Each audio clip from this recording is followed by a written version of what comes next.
This is always the part that's hard. Let's see, there he is.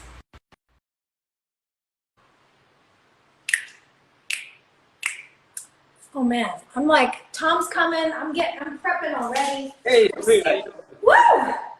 We did it. What's up, dude? Hey, Maggie. How's it going? And then see, there's the dog. She's just barking away. Maggie, come here. Come on. That's a nice sound. Hold on. Let me put her outside. Come here. Let's go outside. Go outside. Oh, why Sophia's putting out the dog. Hey, how's it going out there? This is always the fun thing about working from home, right? Let me make you a little louder, too, so I can hear you. Hi, guys. How you doing? How's everybody doing? Happy Cinco de Mayo.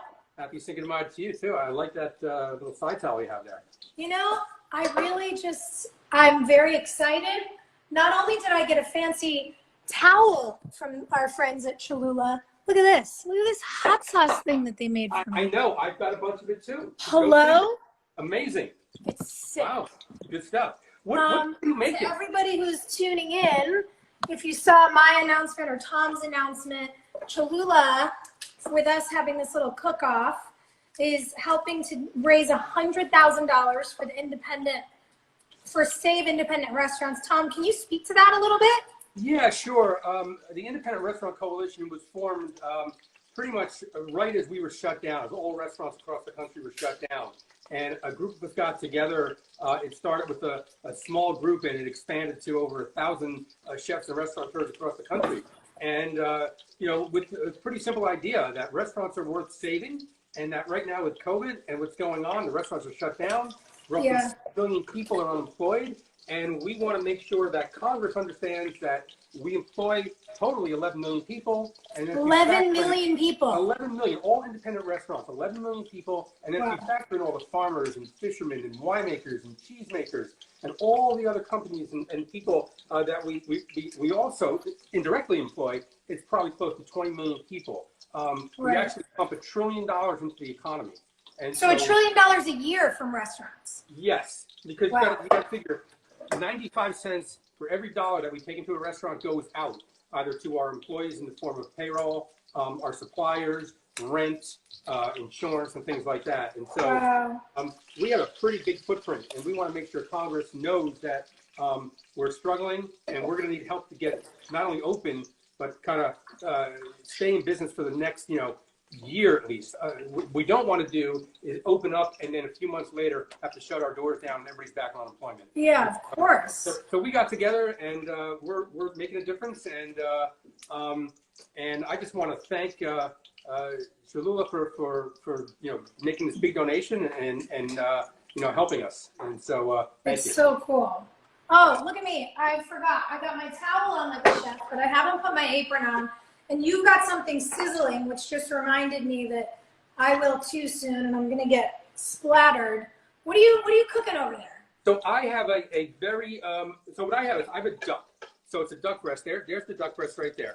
Oh. I mixed the duck in some cocoa, some coffee, and a little bit of chilies. Okay. Cocoa, coffee, and chilies. That sounds amazing. So that's cooking really, really, really, really slowly. So the skin gets nice and crispy. See, I scored it, and there it is. We're gonna. How do those, for folks who are watching, especially probably some of the folks on my feed, because I'm obviously an amateur and you're a pro. What's the flavor profile like? Why do coffee, cocoa, and chilies go so well together? Can you walk us through? Yeah, I think those flavors have an affinity for each other. When you think of like moles and stuff like that, there's clearly cocoa in there, and I think you often get those coffee sort of notes, even though there's not coffee in a mole. And maybe there could be, but I think you get those notes, and so I thought that this would be a good combination. I've seen other recipes where they lacquer a duck with coffee, so I thought it was a good combination of things to put together. Okay. I like it. Well, you're on the East Coast. Are you in New York or in New Jersey? I am in New York. I'm in a small little town called Mattituck. It's on the North Fork of Long Island. So we're in our little farmhouse here and hunkered down. All right. And you guys are staying safe? Yeah, we are. We're staying in for the most part, except for going out shopping for food, and that's really it. The kids are doing their distance learning. That's its own challenge. That's a whole thing. Yeah. Are you guys able to support like local farmers and food purveyors? How's that working where you are? Absolutely. There's a farm close by called Eight Hands Farm. They raise chickens and pigs and lamb. Wow. And it's a great system they have worked out. You reserve a half an hour. They send you the list of what's available. You check it off, and you go there and hand it. Wow. Yeah, it's really cool. And That's so neat. the farms haven't really kicked in yet because it's still pretty cold here. But it's going to happen soon. But yeah, there's a lot of farm stands out here, a lot of local wineries out here. So yeah, I'm sure out in California you got a bountiful out there. Yeah, I'm so thankful. There's a lot of restaurants here in LA, from Gwen that does really beautiful meats to Kismet. They're doing really incredible like farm boxes. Even Sweetfin, it's a poke restaurant out here, is doing produce boxes, so you can order fresh stuff and kind of keep it going. So to your point, you're making duck here on the East Coast. It's cold, duck's nice and fatty. I am doing like a classic California Baja fish taco. Oh, okay. I pre-chopped all my tomatoes. I just minced my garlic live with you. I also pre-chopped my onions because I was so paranoid about my cutting skills, which you would have been observing. There's no judgment here. This is COVID. There is absolutely no judgment. No way. Listen, I'm competitive, Tom. What do you want from me? So I got onions chopped. I've just mixed in, or tomatoes chopped rather, mixed in the minced garlic. I've got all these onions chopped here. And then I love like a good cabbage with a fish taco. So I mandolined half of a head of cabbage. It's really beautiful. It's really crispy. What's going in your duck? Okay, so aside from the duck, I have a little fennel slaw that I'm making that you just reminded me when you said you're using cabbage. I completely forgot to prep it, but I'm getting that right now. So it's going to be a little fennel slaw. And then a roasted garlic salsa. And so garlic salsa. Yeah. So what I have here, I have some roasted garlic. It's really just garlic that's cooked in olive oil. It's like a garlic confit. And then I'm going to take that oil and I'm going to chop up some parsley, some scallions. I have some garlic chives that I got out of the garden, some chives out of the garden, and some cilantro, and make like a green salsa.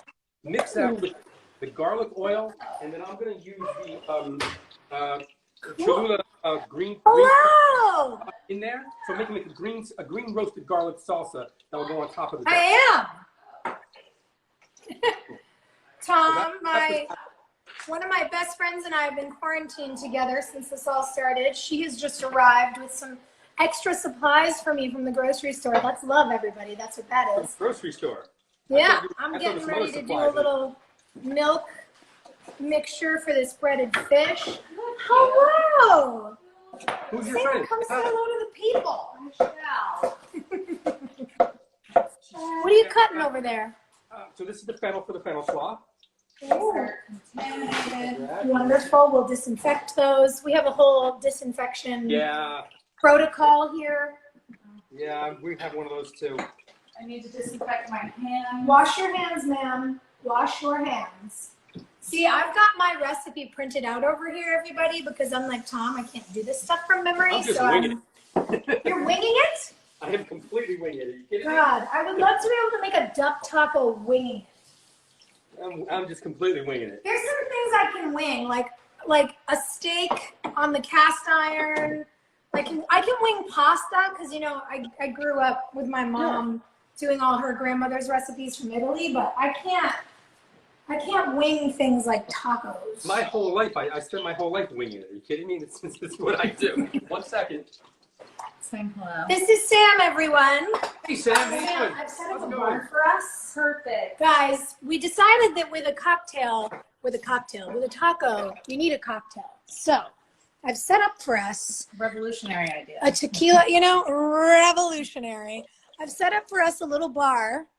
We've got mezcal. We've got tequila. We've got Victoria, which happens to be one of my favorite beers from Mexico. We've got some mangoes and some limes. I made a little, I did sea salt and chili powder in there. We're going to get our spicy margarita on. All right. It's going to be great. So, okay. I have a cocktail too. You have a cocktail as well. And I have a bartender too. And What? So my son My son Dante.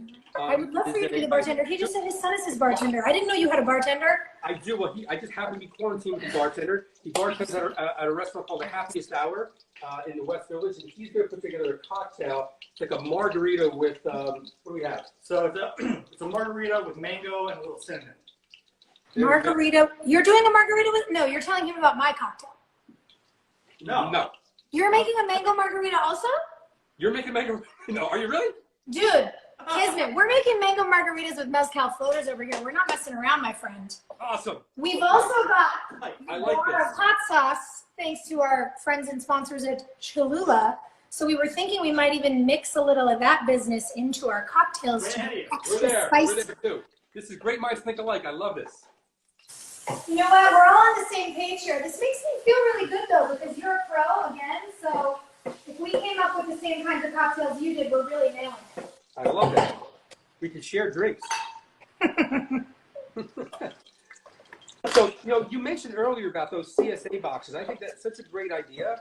Aren't they cool? Yeah, because, part of restaurants closing, all of those suppliers that we use, those farmers that we use, and the people that we rely on to make those great products, they're really struggling too.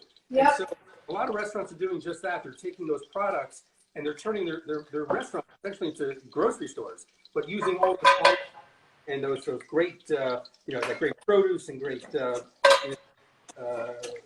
products and stuff. And so it's been just amazing to see that happen. I think it could be a model for the future, because I think restaurants are going to have to do a little bit of a few things, a little bit of a little bit of takeout, delivery, and CSA boxes are great ideas as well. Yeah, I think it's so smart. And it's also just awesome. It's nice, to be able to support both your restaurants and your local farmers.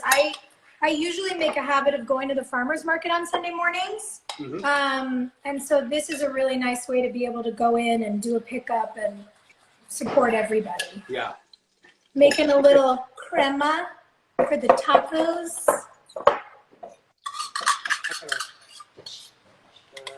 Yeah, someone's asking me to do something. I don't know if I could do that. I'm being asked to post the TacoCon photo. I don't know if I could do that right now. I don't think we can post while we're live. Okay, so here's the cool thing. We are raising money. So far, we're up to $25,000. So that is just great. This is for a good cause. We got to make sure that restaurants are open. And here's the thing. Independent Restaurant Coalition, it's not about restaurants like my restaurants, my fancy restaurants. This is about mom and pop. This is about, the immigrant who recently came to this country, who pulled their money together, and literally mom and pop are working in that restaurant. Yes. That's what I have to say. Those restaurants, those corner restaurants, that are so vital to all our communities. Those places where you go and celebrate your birthday and anniversaries and all those great things in life, and also some of those sad things in life too. And you got to make sure that those are there, because it's really important when we get to the other side of this. We need those cultural institutions like restaurants and like the arts there, because that's what makes us feel normal. So we need And to your point, think about, if you're talking about how your son is your bartender. I wonder, where did you and your wife go on your first date? Where did some of the viewers realize they were in love with somebody, or celebrate their graduations? These are the places that we really, that matter to our lives in these bigger ways than just what's being served. Yeah, and that's exactly right. Restaurants are more about, it's much more than food. I'm a chef, and but it's much more about food. It's about, it's about that place where you can go, that song where everyone knows your name. Where you're familiar. The place where you walk in, Cheers doesn't have to ask you what you want. They know. They know exactly what you want. And so I gotta fix there we go. And so so this is really about saving these cultural institutions. Yeah. About some fancy food on a plate. And so this is why it's we're fighting hard to make this happen. Tom, are there restaurants in your neighborhood where you've got a dish that everybody knows you love? What's your local, and what do you get there? I have a 9-year-old and a 10-year-old at home. I don't get out much these days. That is a great question. Because you were doing Zoom school? Yeah, I don't get out. But, you mentioned earlier, where my wife and I, when we first started dating, we used to spend a lot of time at Blue Ribbon Sushi. You spent a lot of time what? at Blue Ribbon Sushi. So that was our Blue go-to Ribbon place. Sushi. Love that place. So, God. that was my son Luca who just came by. Luca, you can say hi. Come here. Come and wait. That's Say hi Luca. to Alex. Don't say hi to the There you go. What's up, Alex, dude? There. Okay, it's my son Luca. I How's used it to going? have this. I used to. So he's Oh, actually nice gonna. to meet you. Can't wait for the taco because he is a fan of duck and a fan of taco, And I'm hungry. and he's hungry. Yeah, dude, same. You can have some of those nachos that I completely burnt when I was rushing around trying to get this done. Yes, I do burn things. What are your favorite places? You mentioned Kismet. That's one of my favorite places. Oh my God, Kismet is one of my favorite restaurants in LA. Yeah, Kismet and Squirrel are my two favorites. Yep. Yeah. Squirrel's up there for me. Also, I will wait in that line any day for a crispy rice bowl. I also what? That's the dish, the crispy rice bowl with the Oh my God, sorrel, so with an egg on friggin' it. good. It's the best. I also I love Escuela Taqueria. And there's a place downtown, two places downtown actually, Tacos 1986 and Gorilla Tacos Gorilla that I Tacos, really yeah. love. Amazing. And then there's some like old staples that are so great. Like I've been going to Genghis Cohen since I feel like since I was a little kid. Great Chinese.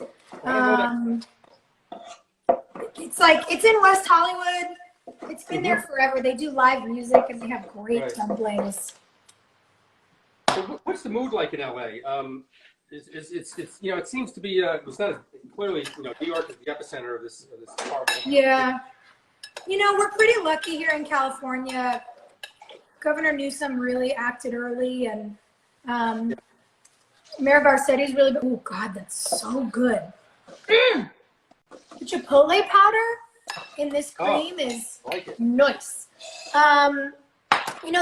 They acted early. They wanted to make sure they were really protecting people, and obviously we saw what was happening in New York so tragically, and I think people have really been taking it seriously, which is a relief. I also understand it's hard. People have been quarantined for a long time. Everybody wants to get back to work, but I think we're really seeing how the distancing and now the rules about wearing masks here have helped so much.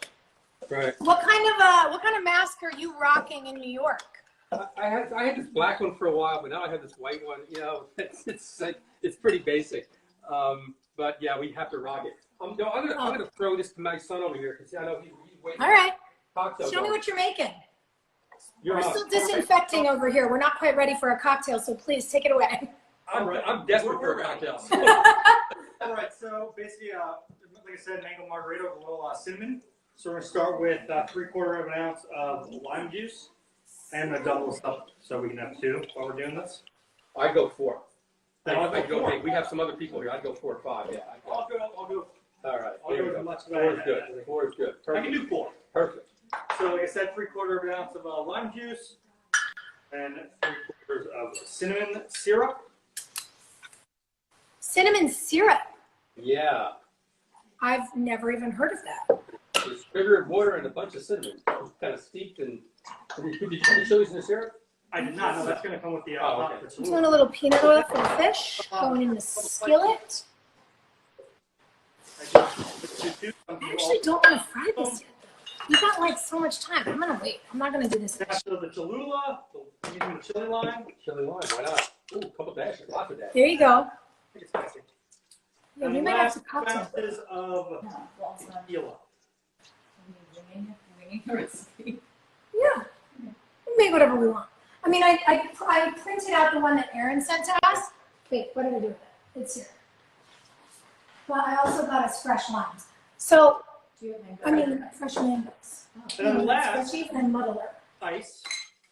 I can just do this. Yeah, yeah. I don't need a measure. Ice there. Now we're gonna make some noise. Okay. Oh, you're doing frozen. Yeah, we're gonna make some noise. Ooh, a challenge. I have a blender.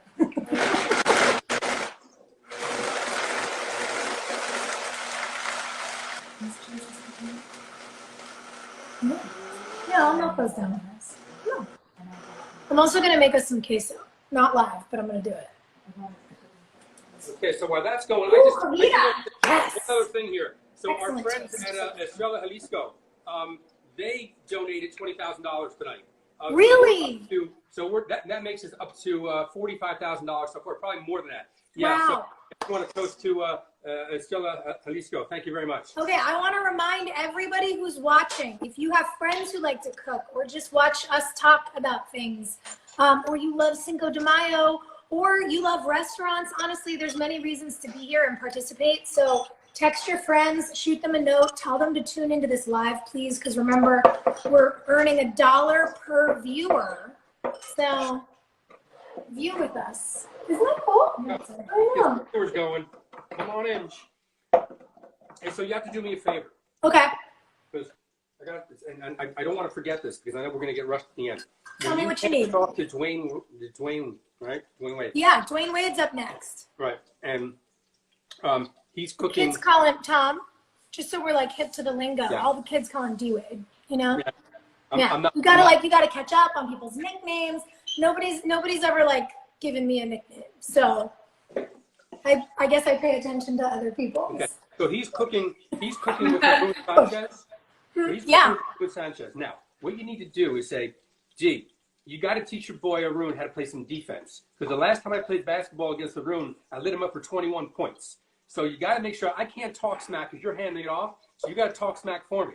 Okay? Wow. So yeah. Wow. So, gotta I do mean, that. honestly, I think maybe right at the end of this, you should just repeat what you said because I don't know about them, but I tuned into the last one with Victor and Christina just to see like what was up, what were they talking about, what were they doing. So Okay. I think there's a real good chance that those guys will be watching us, like, you know, to get some pointers on like knife skills or what to talk about with the people. Again, we just got to talk a little smack from my boy Arun Sanchez because we got to tell the public how bad he is. You can't believe I love that all you chefs are friends and really just mercilessly make fun of each other. It's great. So, little toast here. Kind of like our friend group. Cheers. All right. Oh my God. What's that? Delicious. Ready? Okay. Shall we make the cocktail? Yes. Okay. Where do we begin, Right. Sam? Okay.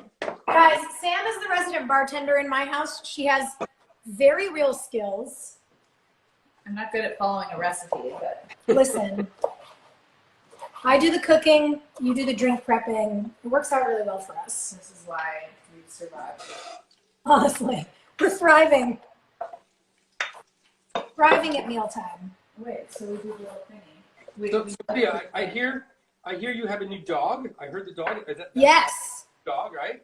Yes, she was the one barking. I actually got her in frame to say hello before you joined, and I had to put her outside because she is underfoot and these knives are sharp, and I'm trying not to screw up in front of you.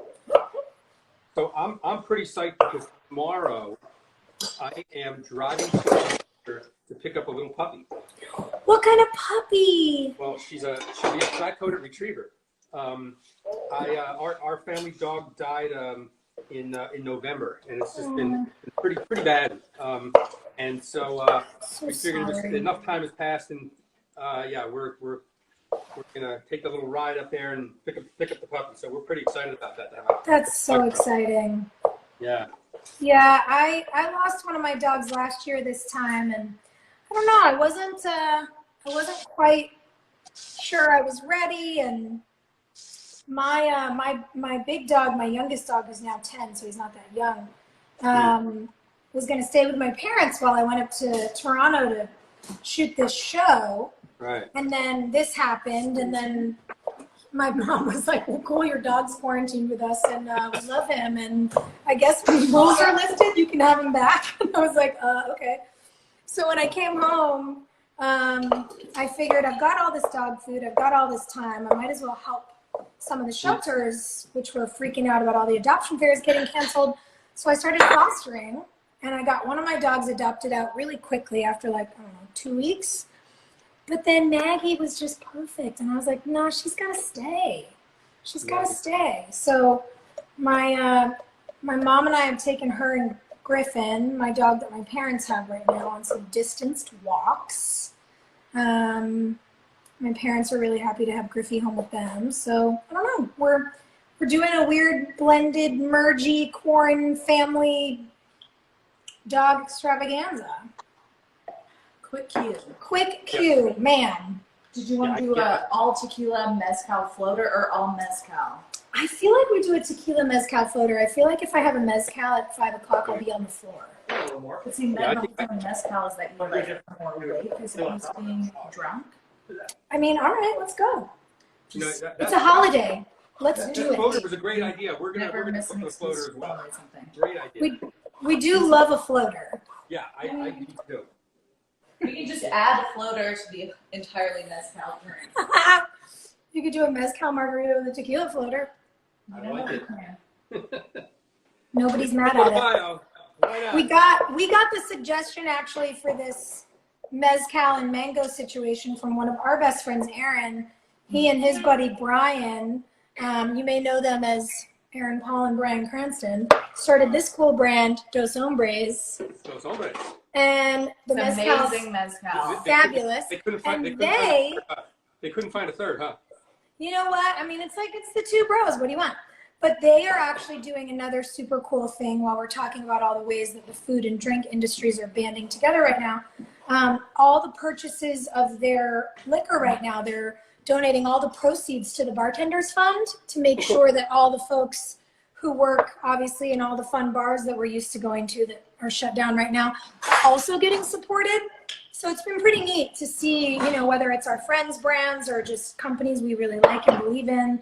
You know, again, our friends at Cholula, like folks are just donating money and really making sure to support the service industry workers in the restaurants and in the bars. And I just think it's pretty awesome. Yeah, you know, I agree. I think, you know, in times like this, in crises like this, I think people come together, and they come together and they realize that, you know, we're stronger together, and, you know, hopefully this will last a little longer. It'll last past this crisis, and maybe we'll find all this kindness. Well, in America, that's more empathetic, you know? I think so many people are one, you know, disaster away from needing support, needing help. And so, you know, from no fault of their own, people struggle at times. And so hopefully we'll have a more empathetic America who can understand people are struggling, know that we should have a strong safety net to sort of, you know, support I people. hope so. Yeah, I hope so. I I heard a statistic maybe a year or two back now that the average American is an unexpected $400 bill away from either food insecurity, rent insecurity, bankruptcy. So I think that's a really good thing for a lot of us to understand and be able to put into perspective, and just remember, like, life is expensive, life is hard, and folks need help, and especially now to figure out ways that we can be helping feels really important. I agree. You know, food insecurity, you know, prior to COVID, we had about 38 million Americans who were on food assistance on SNAP. And, you know, numbers I'm hearing right now is that numbers can, you know, jump by another 71%. So that's another 30 million people, right? And so what do we aspire to after this? Going back to 36 million? Yeah. We have to do better than that. And I think We have to do better than that. Yeah. Especially in a country that has 40% food waste. Like, we produce a lot of food and we're just not distributing it as well as we should. We're not making sure it gets into the hands of people who need it. And hopefully all this sort of creative thinking around how to keep farms in business, how to keep restaurants afloat, you know, all the stuff people are putting their heads together on now, I'm really hoping that all that incredible creativity results in better systems for, you know, things like we're talking about, people who require some help. Yeah, right now it's time for big thinking, really big thinking. Yeah. We get a lot done right now. We can kind of, you know, get things done. So that's what I'm hoping, that there is a silver lining at the end of this. Okay, so I have my duck. My duck is cooked. All right. My goose is probably cooked too. But my duck is cooked. Salsa is ready. So the salsa, if you can get in there and take a look at that. So this is all those green herbs and scallions and everything that I make salsa verde. And then I mix the salsa verde with that onion. With the garlic confit and all that garlic oil. So that's a garlic salsa. Okay. We have our cocktail. We have our slaw. Wow. We have where's Luca? Luca, I have a taco almost ready. Luca. I'm dicing cilantro over here to add to these tomatoes and all this fresh garlic and onion. What I like about a good Baja style fish taco is that so much of what goes on as a garnish is really fresh and raw and just nicely chopped. So everything feels really refreshing, especially with a little bit of fresh squeezed lime. It's a nice way to go when you have a day like we have in LA today. It's 100 degrees here. What? They're just trying to cut an avocado. I mean, a mango like an avocado. And I'm like, why isn't it twisting? Okay, so Listen, quarantine brain is real. we warmed up the tortillas a little bit. I have both corn and flour for those who like either one. So the duck, so let's slice that. And the duck is kind of nice medium rare. You can see nice and pink. Here we go. Ooh. So a little bit of the duck, just a little bit. You know, tacos, you don't need to overload them with a ton of meat, just a little bit. You know, tacos, people, there's a real balance to making tacos. You know, it doesn't need to be, you know, a ton of meat or a ton of vegetables. Nice little balance. And so there we have it. Might you be talking about a perfect bite, sir? Taco right there. I'm going to give it to Dante. I'm going to give it to Luca. He's going to come over here, Luca. Come right there. Okay. Here you go. Now, you want a little hot sauce on it? Let me choose. Well, no, the green one's, go ahead, choose. You want a lime chili one?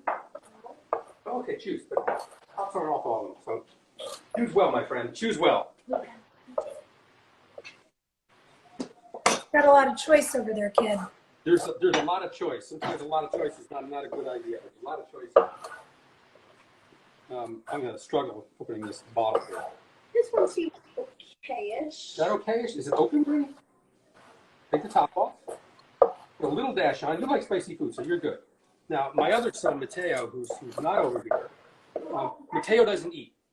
So if it's not like, you know, white food, he doesn't eat it. So I got that curse. Although he claims when he's a teenager, he'll break out of that. What, he doesn't eat, like, spicy food or what? No, he doesn't eat food, period. He just doesn't eat. Okay. I don't understand what you're saying to me right now. Oh, he eats rice and bread and pasta with nothing on it. That's what he eats. If it's, Wow. any other thing, if it's green, forget it. If it's red, forget it. Although he'll really eat pizza. And so I argue with him and I say, well, pasta and tomato sauce and cheese, it's the same thing. It's flour and tomato and cheese. No, it's not. And he gives me this. Mateo doesn't eat that. So that's what I get. Wow. This is actually my first time trying this spice. You like that spice? Oh, well, go ahead. Would you like a taco? I got this nice situation going. What's happening? But I can make you a taco. Corey's trolling you. All right. Corey, be nice to We're see gonna make him. some tacos. Okay, so we're full on top in the taco mode right now. You're full on. We're going. I got. All right, I guess I should fry up a piece of this fish so we can You know, it's a little. look at all of this. Huh? And so everyone here in my house is raring to go. You do this, you need to get wet this. Yeah. Squeeze a lime and then salt it and then good to go. Okay. So what happens here? Ooh. So you were just starting production when COVID hit? Yeah, actually, so this new show I'm doing, I am fulfilling a lifelong dream. Before I became an actor, I wanted to be a heart surgeon. Really? Life took a left turn. I decided to be a little more creative than chemistry based, I guess. And I'm doing this job, this incredible show where I get to play a heart surgeon. And I've been scrubbing in on surgeries and studying with these incredible doctors. Really? And yeah, no, it's been like truly my dream come true. Like the first surgery I scrubbed in on, at the end of it, I burst into tears because I was just like so moved. What was And the everyone in the OR was like, "Oh my God, are you okay?" I was like, "No, I'm not gonna faint. I'm not like grossed out. I'm like standing over the doctor going like, how do you know exactly how hard to push on the pericardium before you open it?" And it's like, it's just a dream for me. And we were 4 days away from starting to film, and then everything got paused. So I couldn't help it. If I were in that situation, I couldn't help myself from saying, like, you know, take out wrenched ankle. You know, watch that funny bone. You know, I couldn't help myself. Oh no, I'm such a medical nerd that I'm in there asking like why they use different thicknesses of stitches on arteries versus veins, and it's just like so. And these, we're talking millimeters, but God, it's like so exciting to me. And so it was obviously such a bummer to have to go home and wait. But again, like, I'm just so thrilled to be embarking on a job that I'm this excited about, and I know what a privilege it is to get to make art. And how much time did you have to prep before that they gave it? I mean, how many months did you prep before starting? Honestly, I feel like I've been preparing for this show my whole life. I feel like every job I've ever had has led up to this, which is very cool. Yeah. But you don't get that long, which is why I jumped right in and started shadowing some very incredible doctors at Keck Medical and Huntington Hospital, and working with a really esteemed cardiovascular surgeon here in LA, who's one of the 3% of women who become surgeons in that field. I mean, she's a legend. And so, yeah, I felt really, really lucky to be able to do that, both as a dream and to have the kind of access that I was granted to prepare. And when it's time, we'll go back, and it's going to be so great. I can't wait. Ooh, that oil is hot. See, this is where I wonder, from a pro, how do you know? I get scared I'm going to burn myself. Ooh, that looks nice, actually. Never mind. Doing better than I thought. It sounds like it's cooking. Yeah. A little question, but actually sound plays so much into cooking. When you're cooking, it's not only visual, it's audible as well. Because when you're kind of in the rhythm, you hear the sputtering of a pan, and you can tell if it's too fast or cooking too hard. You can slow it down a little bit. So So good. It's great to use all those senses when you're cooking. Yeah. The mango and the lime, that smells so good. Wow. Sam is fresh muddling a mango back here, in case anybody wonders. Got my towel and I'm muddling. You're nailing it.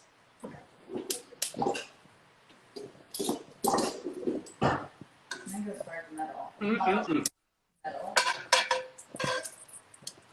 That's the best taco I've had all day. Hmm? That's the best taco I've had all day. I like it. See how I think. Another one. All right, how's everybody doing who's tuning in with us? You guys have any feedback? You want us to answer any questions? Yeah, so I just want to talk a little bit about where I used the Cholula here. Again, I've made this salsa verde. So salsa verde is really any green herb, green onion, chopped up, oil. I put a little bit of a chili pepper that I grew in my garden that I dried out. Ooh. And then I added the green Cholula, the green pepper Cholula in with as well. So I took all that garlic that I cooked in olive oil until it was soft, and then mixed that salsa verde in with the garlic. God, that sounds good. Just a bunch of the Cholula green on top of it, just spice it up. And then to top the taco, we're using a little bit of the chili lime. So we're going to get a little lime flavor in there as well. We're using it up a couple different ways, and then also we use the Cholula lime in the cocktail as well. So we're going all in. Woo, it's getting hot. It smells insane. Get that off the grill. Oh yeah.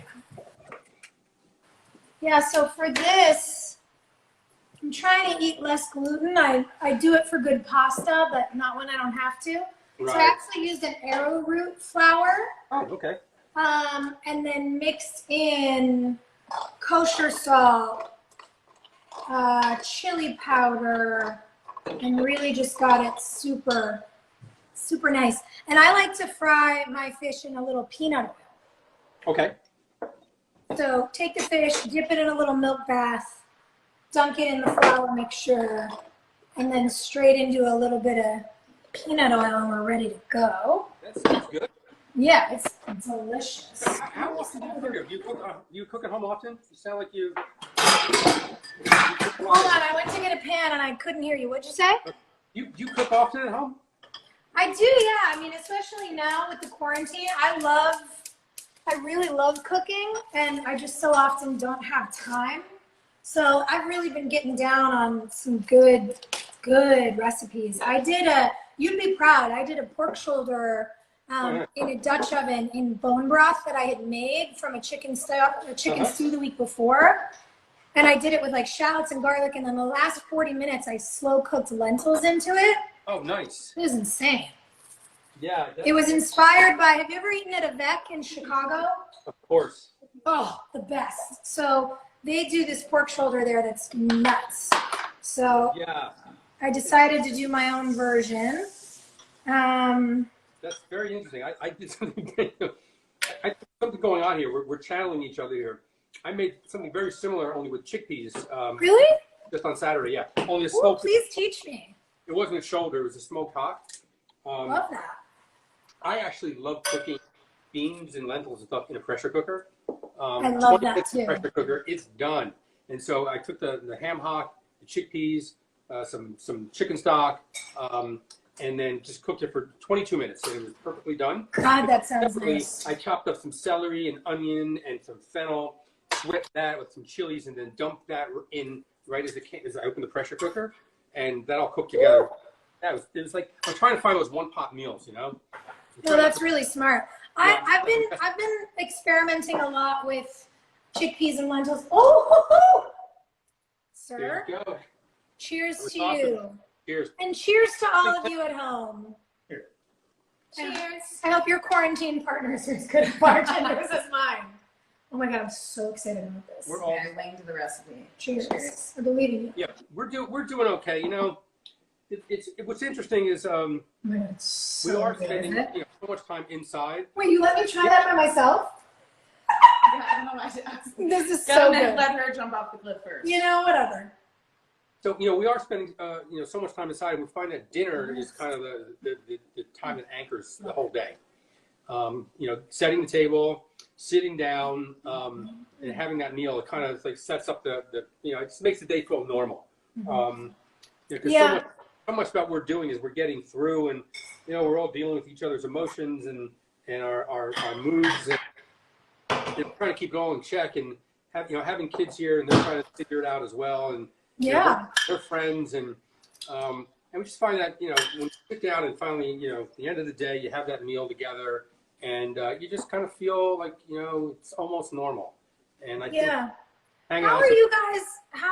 How are you handling the kind of the mental aspect of it all? Are you focusing on, like, to your point, a schedule so that your days feel a little bit normal? Like, what's your coping tip?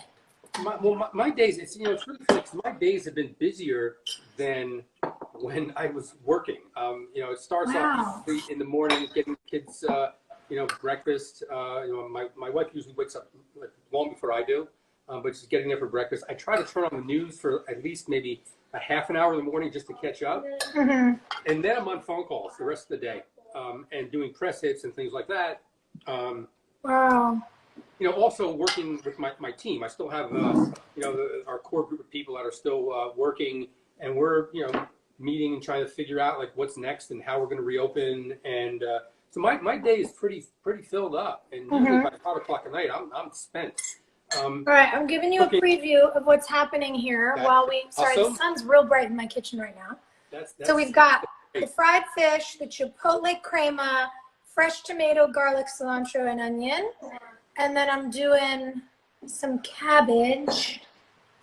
And then I'm coming in on the fresh lime.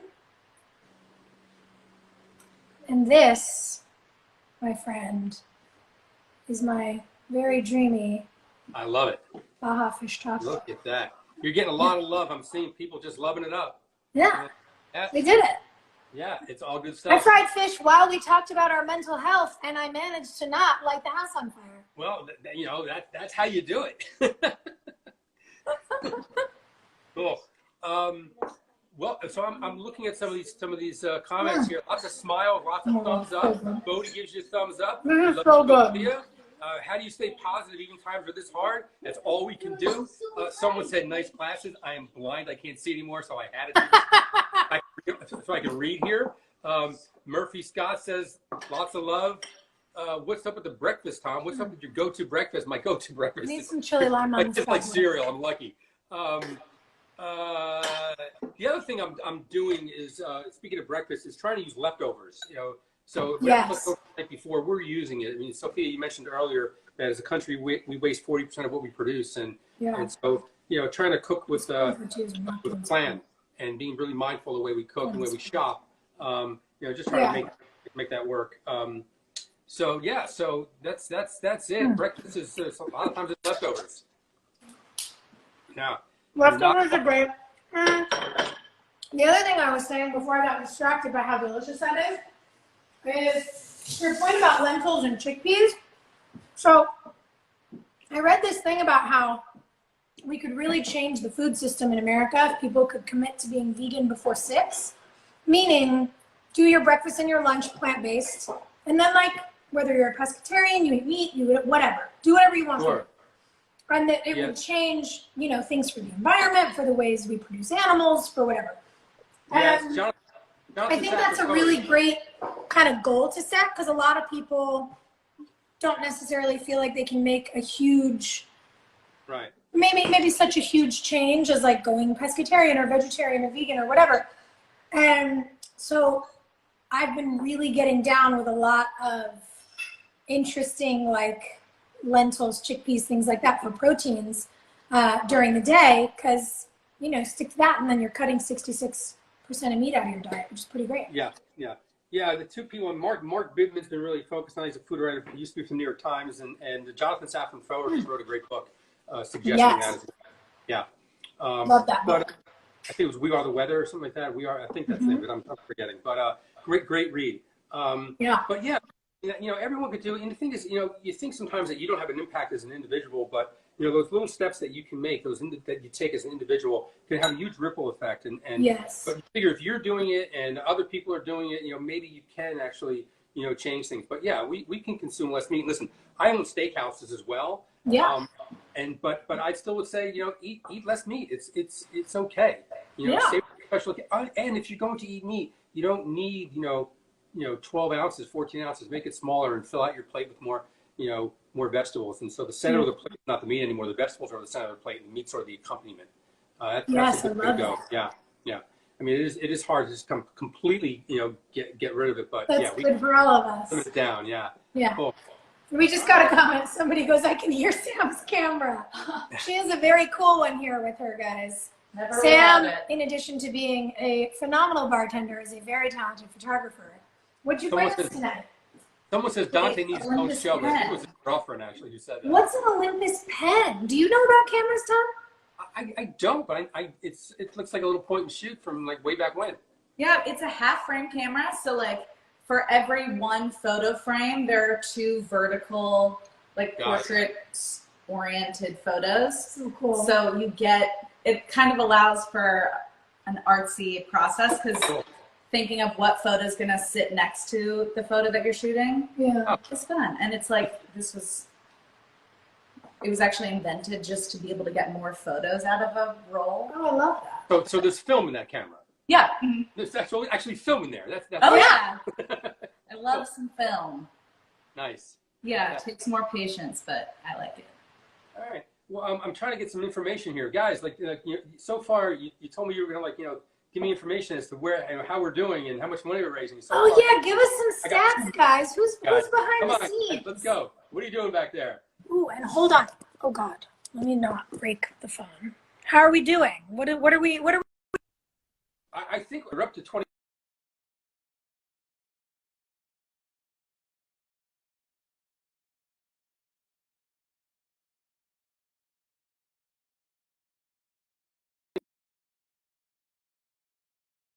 My birthday. Happy birthday.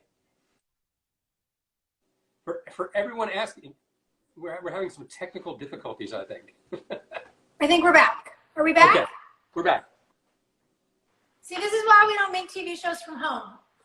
No, although we may have to for a while. Yeah. We may. I mean, honestly, let me know when you want to cook next time. I'm down. Next time we do this, I would like to try to make what you're making at home and see if I can measure up in any way. I see. So I send you the recipe, you send me your recipe, and we cook each other's food. I like that. Oh yeah, I'm down for that. Yeah. Yeah. Okay. We can sell. I think we could sell that. I Great. think we're good. Yeah. So my agent will call your agent. We'll get together and make that happen. Huh? It'll be like at home chef off. Yeah. So I'm not going to say who, but I think a very well-known comedian just sold this show. I think her husband or her boyfriend is a chef. I think husband is a chef. And my understanding is they sold the show where he's going to teach her how to cook. And she's a comedian, so it's a comedy. And my understanding is they're going to shoot this at home, and it's been sold. Wow. I'm not going to say who, because I could be wrong. But, just by the description, I'm like, I know who that is. I know who the comedian who's married to the chef is. Okay. That makes me feel very excited. Yeah, it can happen. Oh wait, we just got a comment that looked like it was great. This person says, "Oh, there's Cholula, guys. That's so sweet." I'm just gonna pin that because it's Bun. Cholula's just saying that how thrilled they are to partner. How do you put Chula is with the IRC and okay. They are thrilled to partner. We are thrilled to have you as a partner. Thank you very much. Yes. Hey Tom, will you just remind everybody in case there's some folks who just joined? Will you tell the new peeps what the IRC is doing and how they can support it? Yes. So the Independent Restaurant Coalition, group of chefs and restaurateurs that got together very soon after we were forced to shut down, and we put our group together to advocate and have our voice heard in Washington. So we're trying to reach out to our members of Congress and let them know how important it is to make sure that our businesses are viable. Independent restaurants employ 11 million people. And then when you take into consideration all the farmers and fishermen and cheesemakers and other people that are in our orbit, it's somewhere in the neighborhood of 20 million people. And also we're unlike some other businesses, we were forced to shut down. And because of social distancing, even when we open, we're not going to be able to open to full capacity.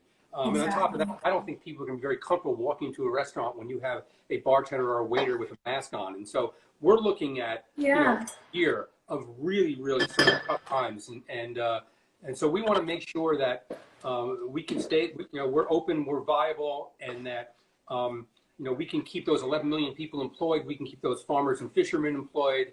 And so we feel that restaurants are uniquely situated because 95% of every dollar that we take in goes out the door in terms of payroll and to our suppliers and to our landlords. And so we could take stimulus money and put it through restaurants, boy, it just goes. We're not buying back our stock with that.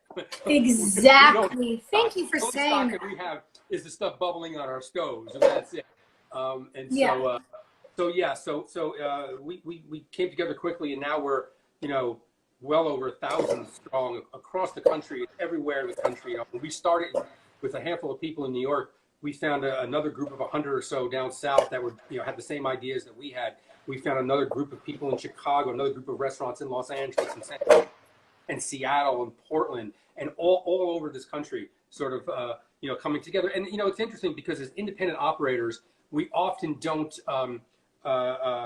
we know each other, but we're independent from each other. We're doing our own thing. And so it was really great to see how quickly this came together and how when you have a collection of people and everybody wants to be heard, how respectful it is and how we've just managed to sort of navigate through this tough time. Well, it's such a great reminder to your point that we're all on the same team. Yeah, and it's part advocacy. It's part making sure our comments are right, but it's also part like support group. So it's everything wrapped in, and we're all kind of going through this together. We want to come out the other side, and listen, we're not looking for a bailout. We're looking to get our people back to work because we want to be there for the public when we come out the other side of this thing, so you can feel normal. You can go to that place that you love and you can support. And again, this isn't about fancy white tablecloth restaurants. This is about mom and pop and Main Street. This is about that recent immigrant who pulled all their money together, and it is really a family business. The mom and dad and kids are all working. It's about those restaurants too. It's about all of us together. That's so beautiful. I really love it. I love the way that all the restaurants are coming together and just proving what a family the food service industry can be. And to your point, everybody from the dishwashers to the farmers who you buy your produce from, like all of these people need support, and all the families who, you know, have those great local spots that we love so much. We want to make sure that they survive on the other side of this thing, and have that we all have those restaurants to go back to for our big celebrations and our big kind of milestone moments in life, you know? Yeah. Yeah. And I want to give a big shout out to all of the chefs and restaurateurs that are working so hard with the IRC, and other groups too that are working hard to make sure that our voices are heard. Yes. It's amazing. I get to see all these people on these Zoom meetings every morning, and it's just awesome to see everybody come together. So I love that. And I love that you guys have that support group. That's so special. Yeah. Well, I think one of your fellow IRC board members is going to come in here for a minute and potentially judge our food. Kwame, are you in here? Where are you at? I think I have to drop off if Kwame's coming in. I think you're right. I think you're right. Yeah, I think I have to say goodbye to you. Yeah. I Sophia, think he's going to awesome. come in. Guys, this could work. It could not. I don't know what I'm doing, but we're trying. And look, we made tacos. Yeah. Thank you very much. Your fish tacos look amazing. Thank you, sir. I will send you my recipe. Better than that, when I come in LA, I'm going to actually knock on your door and you're going to make them for me. How's that? Oh my God, come over. By the time you make it out here, then I would assume we're not distancing anymore because you'll have been allowed to get on a plane. That's so right. That's right. Get over here. I got mezcal. I got beers for you, and we're ready to go. Sounds good. Thank you. Thank Stay you safe. so much, Tom. Yeah. Good night to your family. Bye-bye. Good night, everybody. Guys, Bye-bye. stick around. Let's see what Kwame's got to say. All right. If he's jumping in, how do I do this? How do I add? Maybe he has to request right now. Kwame, where are you at? Are you here? I don't know. Tom, you're so great. Thank you so much. That was very exciting. Also, I would like to have a duck taco. Let's see. How do I? Guys, I don't know how to pull somebody in after I've said goodbye to somebody. This might work, this might not. I don't know. Does anybody know? Can somebody tell me? Is everybody? Oh yes, can I post the recipe? I would be thrilled to. Actually, guys, one of the places that I get a lot of recipes, aside from friends like Kwame, Tom, my buddy Eduardo, who's at Chef Eduardo Garcia on Instagram, I get a lot of recipes from the New York Times cooking app. It's fantastic. You can search anything you want to make, and also any kind of genre of food. I have to try. Ooh, people are starting to give me recommendations for recipes. Okay, I'm into it. I'm very into it. If I don't see Kwame in here for a minute, if you're here, buddy, request to be in the live with me. If you're not, it's late in New York, and I know you're also running a whole food situation. Kwame's doing something super cool, guys. He's been providing meals in the Bronx, and it's a pretty incredible initiative. I'll make sure I can figure out how to link to that in a story as well. Please save the live. I will, absolutely. Hi guys. Wow, the feedback from this is so kind. What kind of fish did I use? Today I used halibut. I've also made this recipe with cod. I really like both. I'm certainly, as I said, I've done a lot of reduction of the amount of meat that I eat. So fish is a very important part of my diet. Hi from Panama. Oh, guys, what an incredible group of people. All right, I think maybe we're off on our timing with Kwame a little bit, but he and I are going to figure out how to get on a live at some point this week and talk about what he's doing with the IRC and also what he's doing with restaurants in New York, because it's really special. If you guys want to keep watching, I'm going to get kicked off in 1 minute. Go to Dwayne Wade's Instagram now. He's about to go live. He's going to have a taco off, and like, duh, D Wade's the coolest person ever. So let's see what him and Chef Aaron have in store for all of you. Thank you for tuning in. Thank you for helping us raise money to protect restaurants. Thank you to the IRC. Thank you so much to Cholula for sponsoring this and doing this. It's really meant the world. And happy Cinco de Mayo, everybody. I send you so much love. Be well.